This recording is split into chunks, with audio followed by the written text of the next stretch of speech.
Hi guys, my name is Nathan, and I'd like to talk a little bit about my testimony before I show you all the interviews. So my testimony starts, I've been going to Lakeview for a lot of years now, but I don't feel like I was really connected to God until I went on my missions trips to Philadelphia, where I got to experience God in a new way that I never really did before, through ministry and just meeting a ton of Christians in fellowship.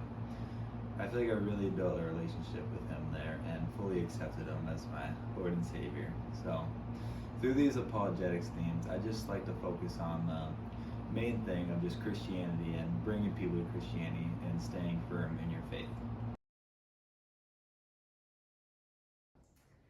I think it means believing in something I can't see, but something that I've experienced. It's hard to explain, experienced within my being, and believing in a higher power than me that's created me for a purpose, and trusting in that purpose as well as in Him as my Savior. That is the only way to get to heaven and to get to God. I would reference some of the historical reasons to believe in the Bible as a historical document and that it's a true document. And then I would probably share my own personal testimony and how I've experienced God in supernatural ways and ways that can't be explained, as well as other testimonies that I've heard, and then explain how Jesus makes this religion different than other religions, as that it's not a works-based religion, but something that is given to us as a free gift, and how that just makes more sense because we can never earn our way to God. But given like the historical context of the Bible, as well as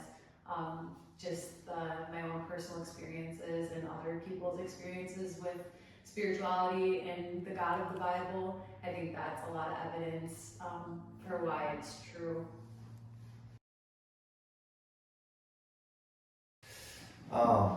Certain evidences for me oftentimes are coming from my belief, from what I've experienced, in what I've experienced through others in their testimonies of who God is and what they've done for Him, specifically just people that I've met throughout my years, in testimonies of faith, of God coming through in prayer, and proof that He's still working today and still alive today in the lives of others.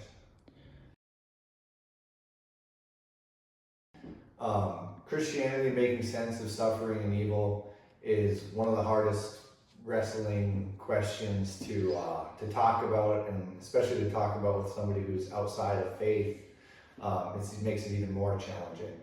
But the biggest thing with suffering, with evil in the world is being able to know that the story isn't over, that after everything is done, after your time on earth is done, and everybody's, that there's more to come after we die. I think that making sense of it and giving actually hope, as opposed to being okay with the suffering and evil that everybody can acknowledge is real, whether you're in faith or not. That's important, because when you have hope to look forward to at the end of your days, then yeah. I think that I think that there's a lot of conflict with faith complementing reasoning. I think that it's a hard thing to wrestle with, but I think there's enough reasoning behind faith that everybody can acknowledge that there's things that don't make sense in the world, that there's things that aren't adding up, that you can trace as far as you want to a big bang, you can trace as far as you want to the beginning, but everybody gets stopped at the same point, in which case everybody starts exercising faith, whether that be faith in God or faith in a science or a hypothesis. Everybody knows what that looks like. I think there's different radical levels of faith in Christianity that are larger oftentimes and also more involved of us as Christians than somebody who is okay with ending it at a certain point and leaving it there. So I think that it complements greatly, and I also think that it also has a lot of conflict and the radicalizing of it.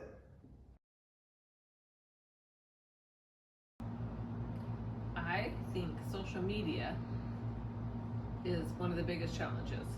Everyone is looking to social media for answers, and they're getting the answers that they feel they need, but it really has no basis to Christianity. You just have to have a conversation in love and truth. So you have to be able to look at your truth and be able to defend your truth, and then have patience and kindness for what they believe is their truth, but know your truth.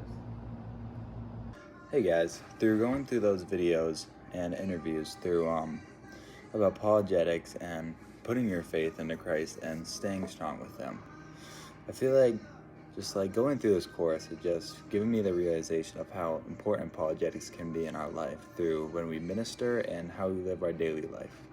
2 verses I'd like to leave off with is Proverbs 3:5-6, which says, "Trust in the Lord with all your heart, and do not lean on your own understanding. In all your ways acknowledge Him, and He will make straight your path." And my second verse is this, Mark 11:22-23. And Jesus answered them, "Have faith in God. Truly I say to you, whoever says to this mountain, 'Be taken up and thrown into the sea,' and does not doubt in his heart, but believes that what he says will come to pass, it will be done for him." Thank you.